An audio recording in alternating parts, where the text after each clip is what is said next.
एक बार एक बौद्ध भिक्षु भिक्षा लेने एक नगर में गया हुआ था और सारे नगर के लोग उसकी सेवा करना चाहते थे क्योंकि उस समय बौद्ध भिक्षुओं का बहुत सम्मान था।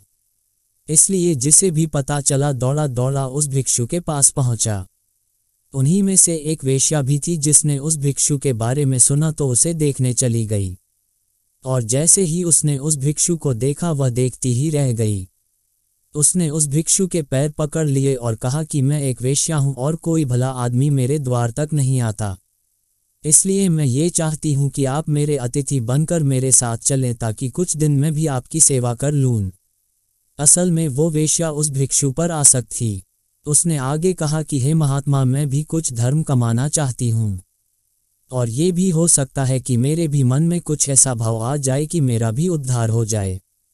सभी नगरवासी उस वेश्या की बात सुन रहे थे और इससे पहले कि भिक्षु कुछ कह पाता वे बोल पड़े कि तुम क्या कह रही हो? एक बौद्ध भिक्षु तुम्हारे कोठे पर कैसे जा सकता है? इससे तो भिक्षु को पाप लगेगा। नगरवासियों की बात सुन वेश्या ने कहा कि मैं इन्हें अपने पाप को मिटाने के लिए ही अपने साथ चलने को कह रही हूँ।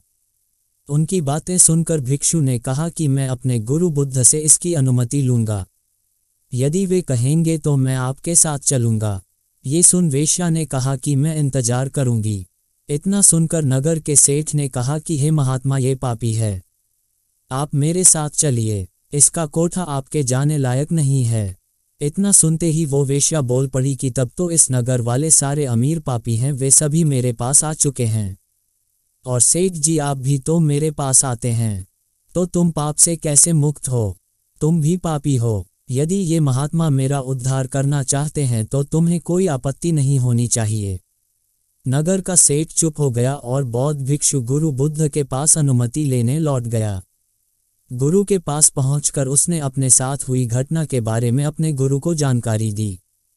गुरु के सभी चेले ये बातें सुन रहे थे और सोच रहे थे कि अब गुरु क्या कहेंगे। कुछ चेले सोच रहे थे कि अनुमति नहीं मिलनी चाहिए और कुछ एक ऐसे चेले भी थे जो चाहते थे कि अनुमति मिले ताकि वे भी कल को किसी ऐसे स्थान पर रहकर कुछ समय बिता सकें। गुरु ने सब कुछ सुनकर कहा कि जाओ और उस औरत का भला करो। आज्ञा पाकर भिक्षु लौट गया और कुछ महीने बाद उसी औरत वेश्या के साथ लौट आया। उसे औरत के साथ आया देख सभी चेले आपस में कहने लगे कि देखा संगत का असर।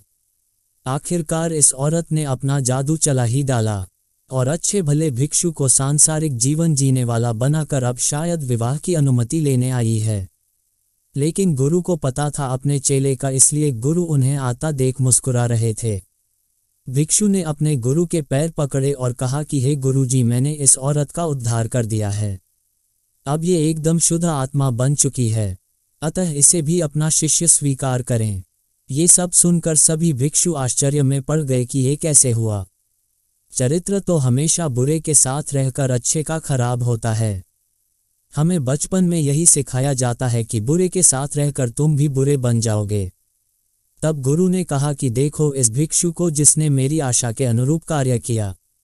इस औरत के चरित्र को अपने चरित्र जैसा बना दिया, न कि खुद को बदलने दिया। ये ठीक उसी प्रकार है जैसे कमल कीचड़ में रहकर भी कीचड़ जैसा नहीं होता।